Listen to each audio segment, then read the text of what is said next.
Hi, Michael Smith. Hi, how are you? Good. How are you? I'm great. So here we are. We started talking about this crazy concept of doing a podcast probably about a year ago. And then for some reason, we've been running this business and got a little sidetracked into doing this. So I think it's finally time to sit down and start our first podcast. So I thought we're going to try to do this on a more routine basis with basically people in our industry. I don't know of anybody else in our industry that's doing this kind of forum for communication of different things that's going on in our industry and kind of what's happening.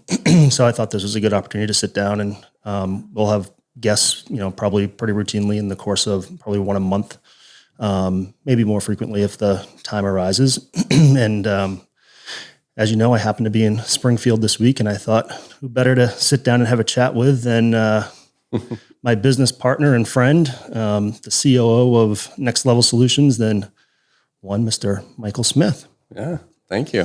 So we'll see. It'll either go remarkably well or horribly bad, is my prediction. So no middle road. Yeah. So let's see how this goes. So for those that don't know, our main office is here in beautiful, scenic Springfield, Missouri. As of today, we have upwards of about 150 people in our operation, and probably about half of them sit here in the Springfield office. I think it's obviously for a couple of different reasons. Obviously the software that we implement once had a pretty good size operation here and still does to a certain degree.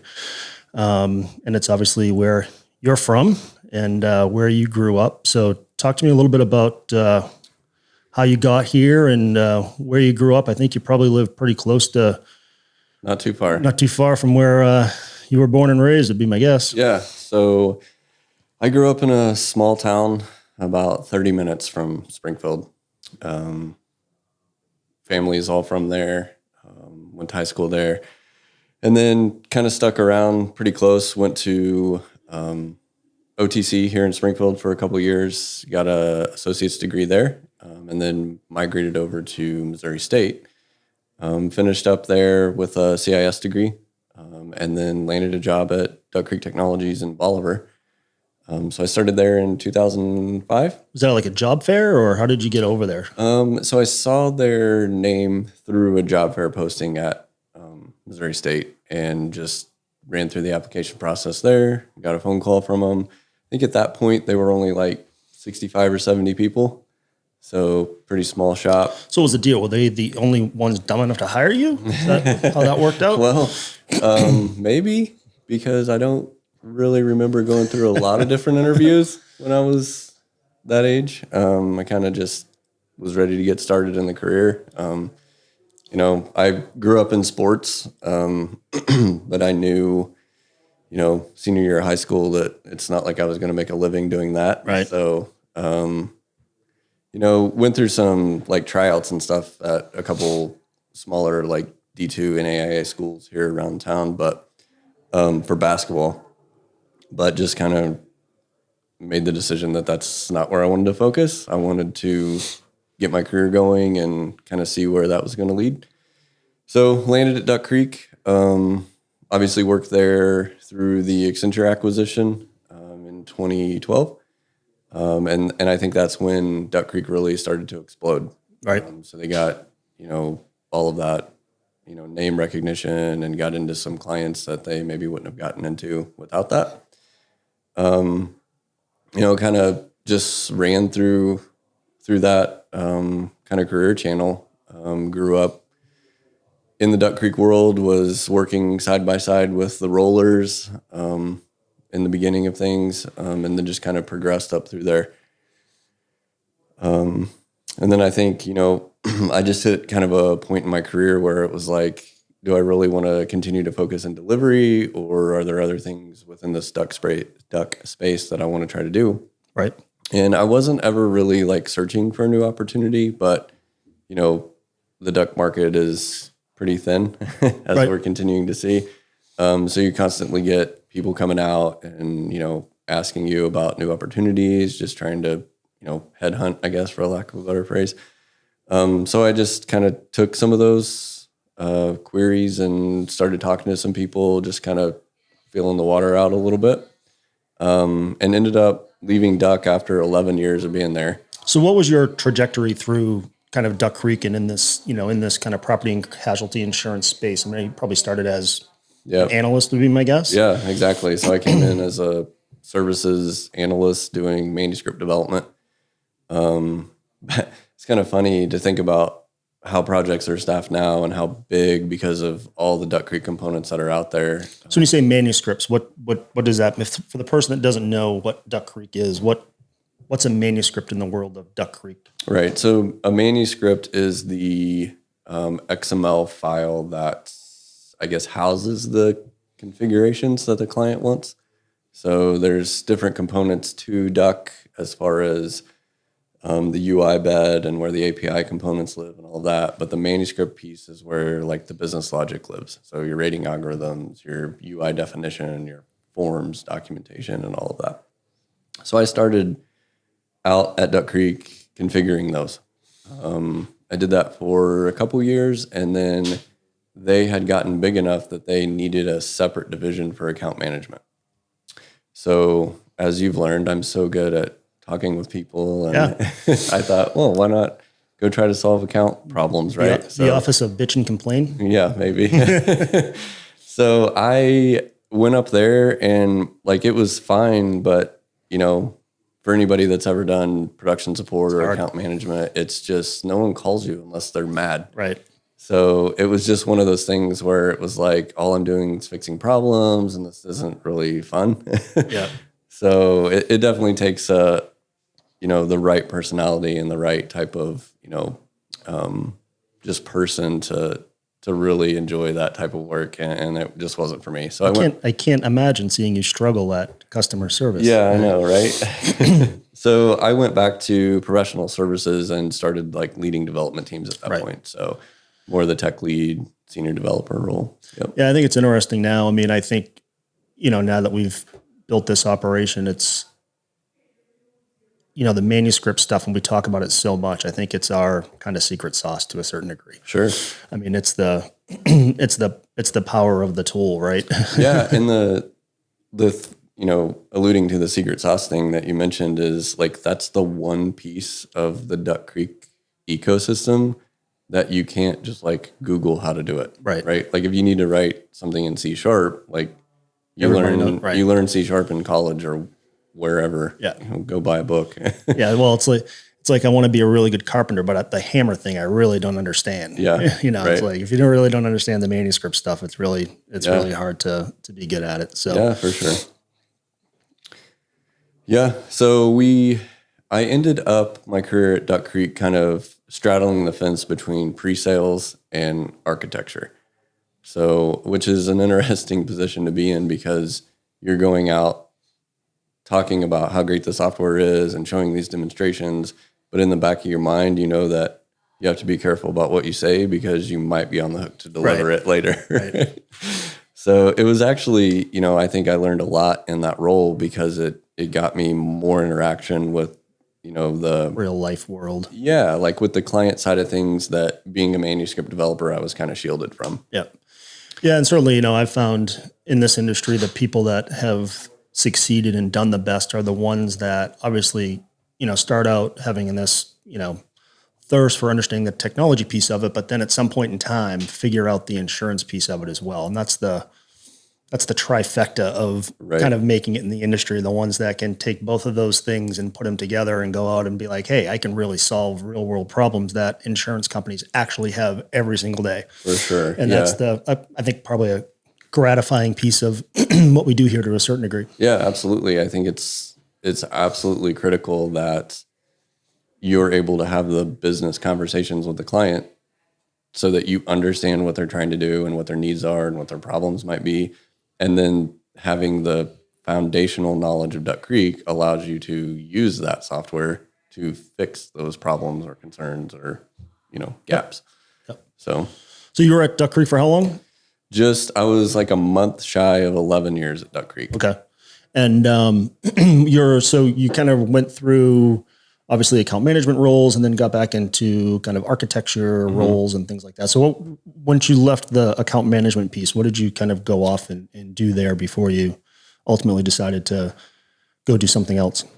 So, so when I went back to services, I was doing just like senior dev, tech lead stuff, like leading the technology track of an implementation. So I did that for several years. And then as the Accenture acquisition started happening and just like the company started expanding, there started being a need for like these kind of new technical leadership roles within the organization. So I kind of just, I guess, naturally, based off of years of experience and knowledge, I just kind of fell into the architect role. So I was leading the services architect group. They called it application architecture. So basically continuing down the manuscript road, I was kind of the one going in, with my team. They were doing it on different projects. I had my own. We were going in and basically telling the client, hey, we can solve all your business problems, and this is how we do it with the manuscripts.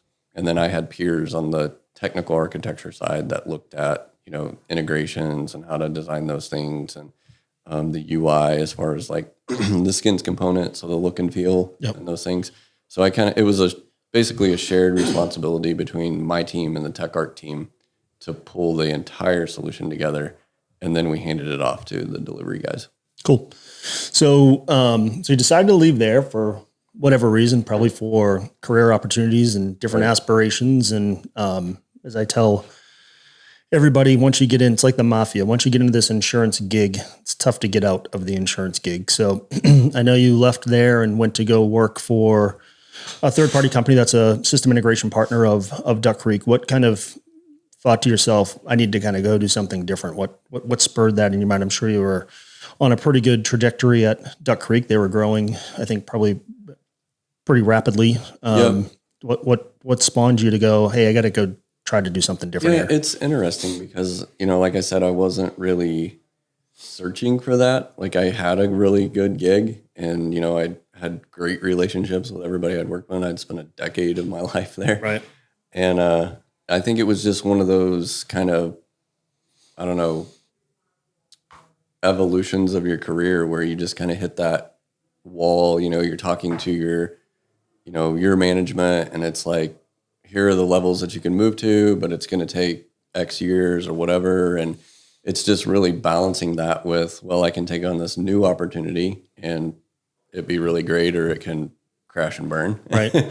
Or I can stay here in kind of my comfort zone and just, walk through the normal paces that I've been doing. And, I chose the prior, departed from Duck. It was not an easy decision. I mean, it was a couple. Well, at that point in time, you were married, probably had a kid, would be my guess. Married so this was 2015. So we had one. Yep. So she's almost 7 now.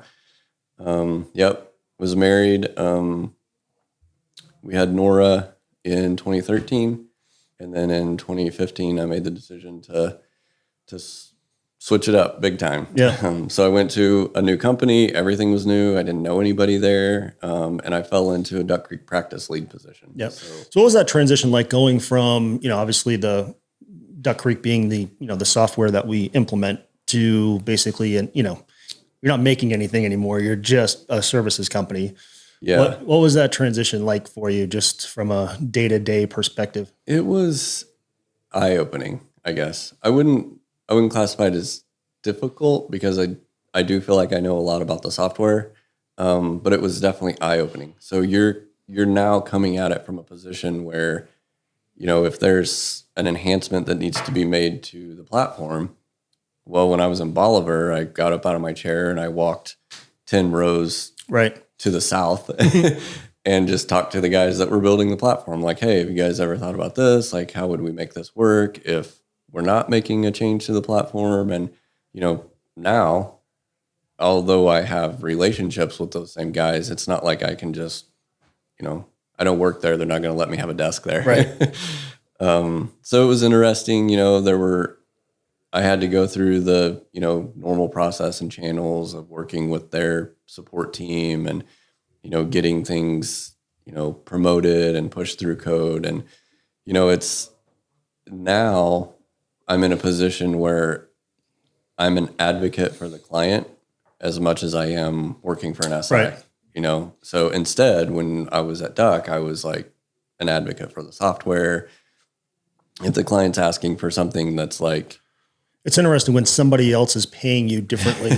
where your viewpoints go. Yeah, right. Yeah, So, for sure. Yeah. And it was just one of those things where it's like, I have to kind of acclimate to this mindset of, I'm not sitting in a software company telling the client that that's not a good use of the software. Now I'm sitting on the client side of it going, I want to try to make it happen with the software, but if it's not the best approach, then what is? Right. So now I'm having to think full circle with other technologies or integrations or how to maybe modify the Duck component a little bit differently versus in the past, it was always, very structured as this isn't a best practice. Don't ever do it. Right. So that mindset was different. And then, trying to gain the, respect and, figure out how to push my knowledge throughout a new company that most of them didn't know who I was when I started. Right. That was probably the most challenging piece because they had their own ways of doing things. And now this new guy comes in and, he's pushing for different directions and, just kind of I just had a little different mindset of how the operations needed to happen. Yep. So I was trying to push that without stepping on too many toes of the people that were already there. Sure. So you were there for what, 2.5 years? 2.5, almost 3, I think. Yep. So you and I have met a couple of times while you were working there. I think once maybe at an industry event would be my guess, a trade show at some point in time. I can't remember actually where it was. And then I was working with my previous consulting company doing a deal, trying to find an SI partner, and you were one of the SIs that we were certainly talking to. And so it's funny, I kind of, for those that don't know, Duck Creek does kind of implementations in kind of one of two ways, one of which is you can actually go hire Duck Creek as a services provider, and Duck Creek will go implement their software for you based on obviously your uniqueness from an insurance company perspective, or you can go out and get a system integration partner. And there's a handful of those. So I was kind of interviewing the handful of those for a customer at the time. And I kind of remember pretty vividly, I was actually in my office in Portland when kind of the light bulb went off. And I thought to myself, all these SI partners, none of them are from here. Like if you wanted a US-based implementation partner, it's Duck Creek or nobody. Right. And I thought to myself, I wonder if that could work. So I don't know, you and I had met a couple of times and seemed to get along pretty well. So I one day picked up the phone and called you with a business proposition a little over probably 2 years ago. Yeah. 2 years, 3 or 4 months ago. Yeah. And what's crazy about that whole process is that I kind of already had that business model drawn up. Right. In my own mind. And it's like the conversation that we started having was like, has he been like looking on my laptop? Like, has he been seeing these documents that I'm putting together? Like, so the question I've been actually dying to ask you for 2 years or so now was, whatever possessed you to think this is the guy that I'm going to go do?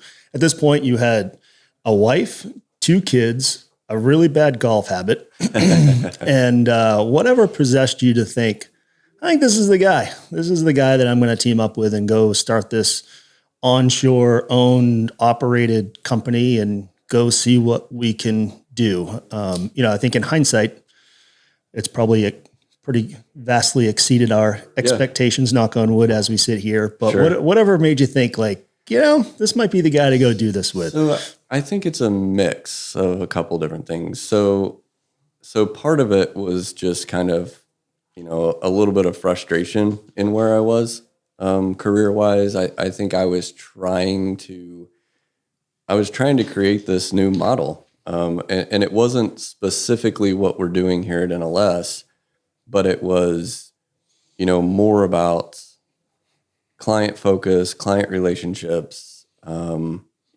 building that component first and doing it with, really, really smart people, right? So I wanted to, they say the best leaders and managers surround themselves with people who are smarter than them, right? So, well, as we've talked for many times, I am the dumbest man in most rooms. So, especially inside of our four walls. So I can't agree with you more. Yeah. So that's what I was trying to do there, but there was just always this. Actually, let me rephrase that: dumbest man and or woman in most rooms, especially inside of our four walls. So we, I was trying to push this new model and this new idea of how to, really grow. And there were just these messages that began to just become kind of pet peeves of mine. Like, well, this is how we've always done it. Like, so right. That doesn't mean it's right or the best, So I think part of it was a little bit of frustration. And then, to be honest, just the fact that, this, I'll say random guy, because, we hadn't worked together in a great detail. Right. We'd met, like you said, we'd met a couple times, but, a guy reaches out to me kind of out of nowhere and starts talking to me about an idea that I had already been thinking about for 9 months. Right. So I think when you ask what made me want to do that, it was like, I feel like this is one of those career instances where you need to, either take advantage of what appears to be an opportunity sitting in front of you, or you need to just be okay with what you're currently doing right. and stop complaining and just make it happen through that avenue. And I, obviously we're sitting here now, so yeah. I chose to take that. And, looking back on it, you said, married with 2 kids, I think, so this was 2018. So we had been married for 6 years, I think. We had a 5-year-old and a 1-year-old. Yep. And I had a good job. Like, everything was going fine for us. And I think 3 months before we kicked off NLS, Jody, my wife Jody, had decided to start her own business as a photographer. Right. So we're like, yeah, why not just make 2018 a real crazy fun year, right? The leap of faith year. Well, at some point in time, when we do one of these again down the road, we'll have to invite Jody into one of these segments, because I'd love to hear the conversations that went down inside of your house as you were deciding to do this. I think I told her this at one point in time. I thanked her for letting you go on this crazy journey. So I know it's always a partnership question when you start to have dialogue around going out and starting your own company with not a lot of potential security behind it. So yeah, and she definitely showed a lot of trust in my. At that point, I had never met her at that point in time. She didn't know me from a hole in the wall. Right. So yeah. So, and she's been nothing but supportive from day one. And it's a lot of husbands say that they lean on their wives a lot, and that's true. Yep. Like, she's been totally supportive and been right there backing every decision. And she's also one of those that challenges. So she's, are you sure this is right? Are you sure this is what we're wanting to do? Like, we haven't gotten into the conversations yet, but our Puerto Rican adventures, right? Like, those are, she's like, Puerto Rico, really? Yeah. So I think some of the discussions that you and I had obviously had was, hey, listen, there's nobody onshore doing this, right? So even if even the companies that do this or in this space that are deemed to be kind of onshore, they're really not. They're all offshore owned entities. So we had this kind of concept of onshore owned and operated. We do need to try to offset some of the cost, that offshore companies obviously have the advantage of. So, the idea was pretty simple. From my perspective, I had spent some time in Puerto Rico, really enjoyed it there, really liked the people there. And I said, hey, why don't we do a nearshore operation in Puerto Rico? It gives you, financially some of the benefits of offshore from some of the rate cards that we're able to carry there, but really with none of the headaches, right? They're a U.S. entity. You can go to and from with a driver's license. They're in the East Coast time zone. I think it was certainly a differentiator for us then, and I think it is now. For sure. Obviously, ironically, we've since, month or so ago, bought the Tag company, which is based in Honduras. But pretty similarly to Puerto Rico, obviously it's not a U.S. entity, so there's some challenges as far as travel goes. But they're in the Central Time Zone, which is obviously the same as Springfield. So that obviously the stars kind of aligned there as well to be able to go out and get a pocket full of really talented Duck Creek resources that, frankly, probably don't exist anyplace else on earth. Right. So we're able to pick up a great business partner in Juan as well that understands the space. So with all that in our pocket, was it July 18th of 2018? Yep, I think so. Next Level Solutions was formed. So we were lucky enough. I think we had our kind of first client in hand, which is certainly helpful when you go out and do a startup, right? To have a paying client. Eases a little bit of stress. Yeah, it eases a little bit of stress. And I remember, I think we were working remotely for a little bit, and then I'm actually in Springfield now and drove by our first office that we ever had, and calling it an office is probably generous. Yeah. Our first closet that we had. I think it was supposed to hold like 8 people, and we had 12 shoved in there for 3 or 4 months before we made a move. Yeah, and one of the people in there was we have a couple of pretty heavy bodybuilder weightlifting guys who takes up the shoulder space of at least 2 people. A door. So it was crazy during those times. I mean, I think one of the things that has contributed to our success to a certain degree, in those early days, just having to scrape and scratch and claw for everything. Nobody knew us. Everybody thought we were nuts for going and doing this. And to a certain degree, I think it's, part of our culture here now. You have to dig in for everything. Nothing gets handed to you here. No. So, during those early days, in the closet, just having to, scrape and claw for everything. And I think, our philosophy from day one, even though it was hard, it was, if we can go out and get the best talent, and there's not a lot of it around, it's if we build it, they will come mentality. Absolutely. And, those first months were a little stressful for sure. So talk a little bit when you decided to do this with me. I know we philosophically had some, pretty similar ideas around what it was like to run an SI company. I mean, what were some of the things that you wanted to do that you thought were missing, in this space? I think the first thing that I wanted to kind of change was kind of the way that projects were staffed, right? And it's not just about the location of the bodies, which was a key component of our entire business model. But it was more about not understaffing a project from a skill set perspective, right? And that's not just about your tech lead doesn't know how to do it. It's about your tech lead can't just have 15 college graduates that you just sent through a week of training. And I think that as fast as Duck was growing and their entire partner ecosystem was trying to keep up, that a lot of times projects were starting to get staffed like that. And I was seeing it firsthand, being a practice lead. It was like, yeah, it's great, we're landing all this business, but can we really adequately staff this? And you being in a big corporation like I was in, it was it's hard to say no. Yeah, leadership doesn't want to say no, let's not take their money, let's wait. Right. So I think that was a big thing for me, really pushing to make sure that we weren't biting off more than we could handle, I guess, from the beginning. And I think that, some of my relationships in the industry were helping us to, have people reach out. They were starting to ask questions. I mean, you and I were blowing up LinkedIn all the time, as far as hey, check out what we're doing here. NLS is formed. We're doing this, we're doing that.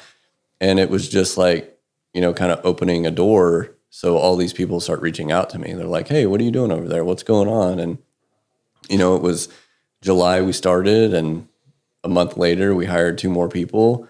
And by the end of the year, we had 20 maybe? Yeah, that's about right. Probably. So in 6 months, we had 20 people on the payroll. And that's when it really hit me that hey, I think we're on to something. Well, not just that, but it's I'm responsible for paying 20 people now. Right.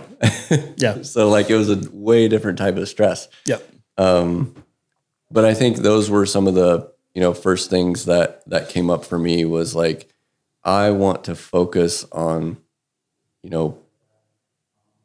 have the phrase "do good work" plastered all over everything that we ever touch, right? So that was where I wanted to just like run with it from an NLS perspective is, above everything else, make sure that we're doing a good job with what we're doing, whether it's communication, whether it's development, Right. testing, whatever the case is from the top down, the expectation is you're always doing the best.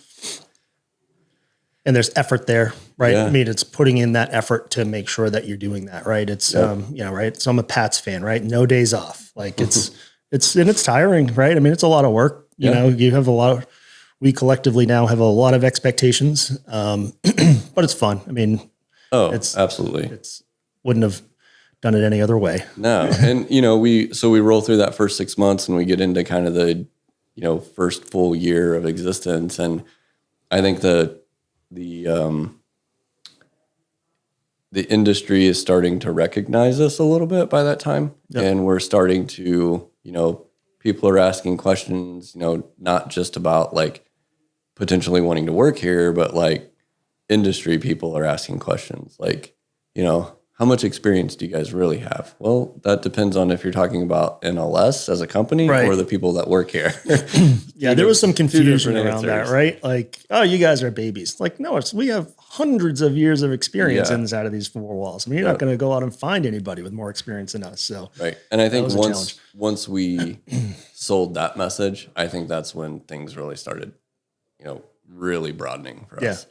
Yeah, it's funny how your challenges change. I think they changed for us, quite frankly, rather quickly, right? I mean, we were able to assemble a core of really talented Duck Creek people, right? But the industry is so small, that only goes so far, right? Mm-hmm. So, the challenge goes from, and I want you to talk a little bit about this as well, right? So the challenge goes from, okay, we can stay this size and do really good work, but do we just want to do that, right? So, the challenges of training, right? I mean, I think one of the things, talk about some of the things that you think from a training perspective. We've now invested a lot of money in training so we can now kind of grow our footprint. I think your background of, going from, basically analyst at Duck Creek to kind of running architecture is kind of a story that I think we are trying to do here, right? Absolutely. And I think that, I would venture to say that, all of the SIs have some level of training that they push through. Duck Creek has their boot camp. And I think a lot of people try to mimic that either by writing their own or, just sending people there or whatever the case is.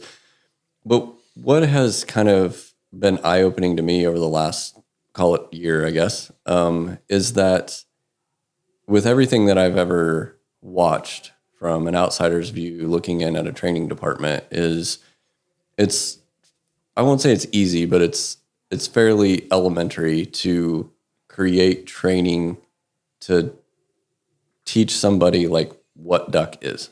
And like, here's a tool that you need to open to edit a manuscript file. Right. And how to do that. Right. So creating fields, creating tables, like this, the basic foundational learning, like all the SIs have something like that, but that seems to be where it stops. Right. So kind of our mission from a training perspective is how do we take the guys that we're staffing in like the technical leadership roles, the senior devs, the tech leads, the architects. I want to better understand their story. So you started at Duck and it took you 2 years before you were leading a project. It took you 5 years. It took you 9 months. Like, what's the common denominator there that we can replicate so that we can start having those people in, 18 months from college graduate to leading a component of a development project. So we're putting a lot of time and energy into building that piece of training. And like you have a passion for it too, which is great because it's like, that means that we're not like arguing over where we need to focus as a company. Like, we're in alignment with that. And it's just one of those things that I think in order for us to expand, we have to take the guys that are leading projects now, and they need to oversee 3 or 4 other people that can lead projects. And like, the talent pool is getting thinner and thinner, right? Of people that can already do that. So we have to build take advantage of that. Yeah, we have to build it from within. So I think that's going to be a big, accelerator for us, and it's something that we're going to continue to build on as we grow as a company, as expanding that training and, making sure that, you're pushing our guys right now to keep a bench going. Right. And that bench is the perfect place for people to shadow and, and not to confuse the phrase of shadowing on a project, because we're not just having them sit next to the guy that's doing the work. Like, we're actually going to give them work to do. Right. And just, not build a client for it, because it's a learning opportunity. Right. Well, we talked about it yesterday. I mean, I think, we are lucky enough to have a lot of people that work in this company that have gone from analyst through tech lead, architect in the platform that we work for. So imitation is the sincerest form of flattery. We know we have people that have done it. Let's just imitate it for our own people. Let's look for people like that and see if we can get them on the same trajectory, because that's the only way that's going to, thicken that pool of resources that has been thinning for a time here, especially, domestically in the US. So I think it's, it's good that I think you and I, we talk about a lot of things, but I think most things, we align pretty well. And I think training is obviously one of them, and something that we've happily invested a lot of money into to make better. So, so here we are. So we're 2 years into this. We now have, a bed of pretty good clients that seem to be fairly happy with the work that we're doing. Obviously we have, our bumps in that work. So what do you think, over the next, 1 to 3 years, what do you think are our challenges that we have to kind of look in the eyes and conquer? So I think we're going to be hit with, increasing the talent pool. Obviously, we've done a great job of, following that kind of first thing that I wanted to do as far as appropriately staffing. But the more clients you get, the, thinner that gets, and a little bit more difficult that gets if you can't maintain hiring and maintain training, right? So, we're 150 people deep, and if we're going to, take on a couple more clients, we're going to need to be 250 people deep. Right. And that can't just be 100 more people that, just got their diplomas, because that's, we need those people, but we also need leaders, and we have to start looking for promotion opportunities within our own 4 walls for, okay, this person led the UI work track. Now we're going to ask them to lead the entire policy track, right? So we take those types of things and we give our own people growth opportunities. And we, continue to hopefully find a few diamonds in the rough out there. Yeah. And I think we've, from my perspective, already found some, right? Yeah. Some of the, younger minds that we've had come here now that are obviously part of our family. Some of the work that they've been doing in a pretty short period of time is frankly pretty remarkable, I think. So, I think we've been lucky to, even today, pretty early on to find some of those people. So yeah, I think, and I think you're right. I think it's, we've talked about this a couple of times. It's, 1 year ago, I sat in front of our entire staff of probably 60 people at the time.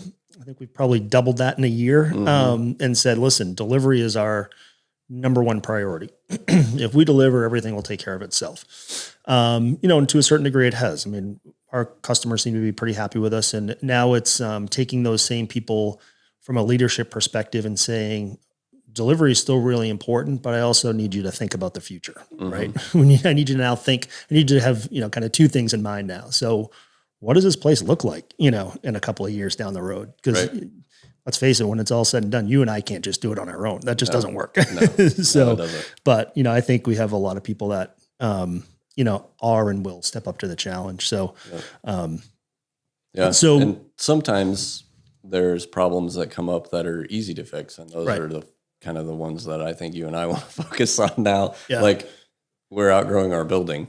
Yeah. Right. Right. Yeah. So yeah. So it's funny that the conversations that you have, that we have 2 years into this, I moronically signed a 4-year lease thinking that we were going to be in this space for forever. Yeah. And, COVID hit, so we have to be a little bit more socially distanced. But even if we didn't have COVID, I think we'd have people sitting on each other's laps now. So, it's funny how the challenges change from scrapping and clawing to, oh boy, now we need a bigger boat. Yeah. So it's funny when things go well, how, when things go poorly, things change. And when things go well, challenges change as well. Yeah, so for sure. But I'd rather have these challenges than other ones. If finding a new office space is our most difficult decision, we're doing something right. Yeah, exactly. So we've talked about this quite a bit. So, the Duck Creek space from a, policy billing claims perspective is a great space to be in. We obviously did this because we think they're the best provider of software in our space out there. But I think we also have other opportunities, inside and outside of that. So what do you think some of those opportunities are? I mean, where do you think we should be focusing in and investing our money? Yeah. So I think that there's, obviously, Duck is our core component, right? That's what we're building the company around and kind of following the trend that they themselves has kind of laid out. But I do think that in working with some of the clients that we have, we're starting to notice additional components that maybe Duck hasn't built out yet, or that's an avenue they're not going to go down. And then, one of our clients just doesn't have a large IT team, so they have to outsource that. Well, if we're already doing one piece of work for you, like, let us have that too. Right. So I think, moving into more of an infrastructure and DevOps component for us is a big key. Not only does it, provide us, other avenues of what we're capable of doing, but it also, the way I look at it is we're going to have to hire, really smart DevOps guys and really smart infrastructure guys. And the way that our culture works here, they're not going to be siloed into that. So whatever they know about those components is going to flood over into what we already have going on. So we're going to be sharing knowledge, and we're going to be guys learning new things and having more career opportunities. And we're really, not just expanding what NLS can do for the industry, but we're also expanding what NLS resources can gain from a knowledge perspective and career opportunities and those things. So I think it's, kind of twofold in that avenue. The other thing that I think a lot of our focus needs to be in is IP. And I think, I hear that phrase, for intellectual property, it's kind of thrown out there as like, yeah, we should build some cool IP, but nothing ever happens. And when it does, it's usually just like, a development accelerator tool. Like, how can I build forms faster? Right. But I want us to think bigger, right? Like you and I have been throwing that phrase out to our people for the last 6 months, like, think bigger. And like, that's where I want, our people to start thinking about, like, what are the clients asking us for that they're having to go to a third-party integrator to do? Or what's a component that they wish, was easier to make happen? And I want to start taking those ideas and those, possibilities that are coming from us, from clients, and working with the clients and having solution teams with the clients to say, hey, we can build something that works with Duck, so you don't have a bunch of different platforms in your ecosystem to do exactly what you're wanting to do. And I think that that's going to be a big next push for us is really advancing from a technology perspective. Yep. I obviously agree with you. I mean, we've spent a lot of time talking with that. I think it's, having focus around it, right? So we've done some of this in the past, right? Where we wanted to, take our smart people and try to go do something. And it's like, we're trying to do 15 things, right? Like, let's pick the best of these 15 things and let's maybe go do that. So, but, and that stuff is fun for, us technology people, right? To go kind of build stuff, so I'm looking forward to it as well. So awesome. So listen, Nathan, your job here is to edit this to make us not look foolish. So do you think you're up for the challenge? Attaboy. Awesome, man. Well, listen, I thank you for going on this ride. Yeah. It's been a crazy, fun journey. So I know it was a leap of faith for both of us and certainly for you. So I certainly appreciate you doing it. I appreciate you taking almost an hour out of our hectic days to do podcast numero uno. Yeah. No, so awesome. We'll certainly do more of these, and I'm sure, every once a year or so we'll sit down and do a State of the Union address to this and see where we're at. So yeah, for sure. Thanks, my man. Yeah. Anytime.